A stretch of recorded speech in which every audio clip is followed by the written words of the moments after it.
Hi, I'm Kelly Reilly. This is my town and country guide. You'll look directly to this Oh, camera to the whole camera, time. okay. Yeah. When I got offered the role, I really had not found Beth Dutton in myself. I hadn't figured out who she was, and she came off the page so powerfully to me, but I didn't know if I could pull it off. I was driving from Salt Lake City up to Montana, and it's about a 7 to 8 hour drive, and somewhere on that drive, on an open road, driving quite fast, there was a freedom to her that I found, and an openness to sort of life in the danger of life. That's when I sort of went, okay, I think I know where that is, going in 6th gear. I had a really nice time during the hiatus. I spent a lot of time in England, where I'm from, with my family, so that was really special.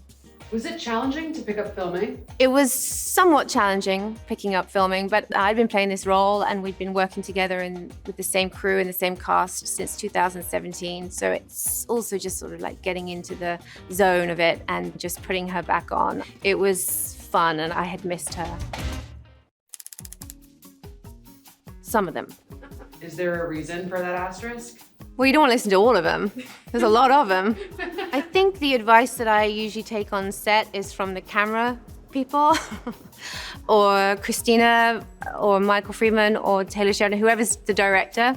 It's just that elevating, encouraging, and always just go to where it's the edge, where you're unsure of yourself, and usually is where it feels right. That's where the takes work, when you feel afraid. So you need some people to support you, because sometimes you can feel unsure. So you have to have people that you trust.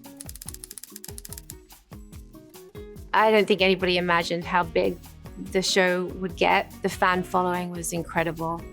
And it sort of led on to the other stories, the origin stories, and then on to 1923, which is so beautifully shot. There is just a tangible line through all of them. I love that detail. It's like reading a novel. Is there anything you can tell us about potential sequels? When people see the ending of this season, there may be a sort of an understanding that there is a new beginning potentially as well. So it could end perfectly where it is, or the new beginning is something that's sort of intrinsically part of this ending. So both would be beautiful. I have no attachment to either one of them.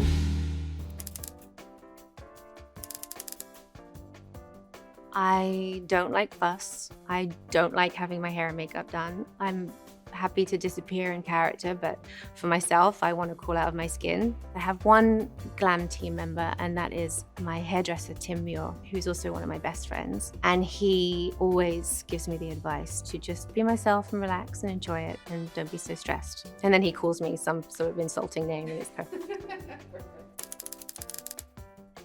I have a same pair of old Prada boots that I have basically kept throughout all of the seasons, and I love them, and they are now beaten up, and I'm gonna take them home as a keepsake.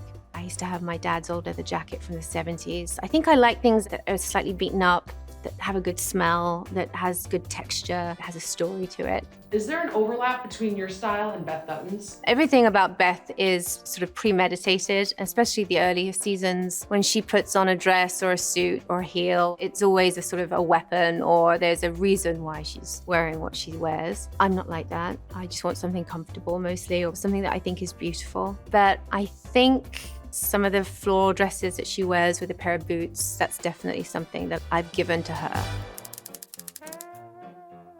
I'm not someone who's particularly fashion-oriented. I feel impressed and slightly intimidated by people who are, but I don't necessarily have that. My style is very jeans and a t-shirt with a sweater, and then maybe a summer dress in the summer, and that's kind of as extravagant as I get. When I feel good about myself and what I'm wearing, it doesn't matter what it looks like. It's from myself.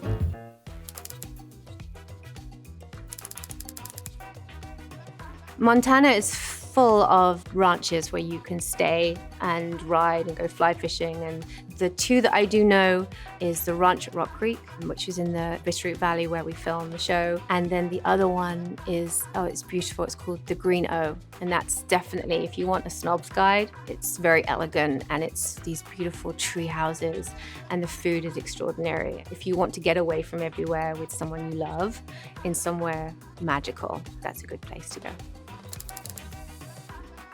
get in your car and drive through Yellowstone National Park. Go look at those mountains and the nature. It's extraordinarily beautiful. It takes your breath away and it makes you feel very small. I had my honeymoon in Montana. We were riding for hours and literally just not talking, just being in the moment of this beautiful place, very peaceful. And a bald eagle just literally landed in the tree in front of us. And there's just something so humbling about being in nature out there. And I like feeling like that. Anyone who likes hiking out in nature, swimming in nature, you connect to a part of yourself that is stiller, that is less frantic, that is happier. The pace of life that we live, modern life, with our phones in our hands, constant access to everything, everyone, to be able to switch off and leave everything away for a minute whilst being in nature is incredibly powerful and healing and replenishing. So when we come back to the normal way of living that we do, we have a little bit more in the bank, if you know what I mean. Thank you for watching Town and Country, and check out my cover.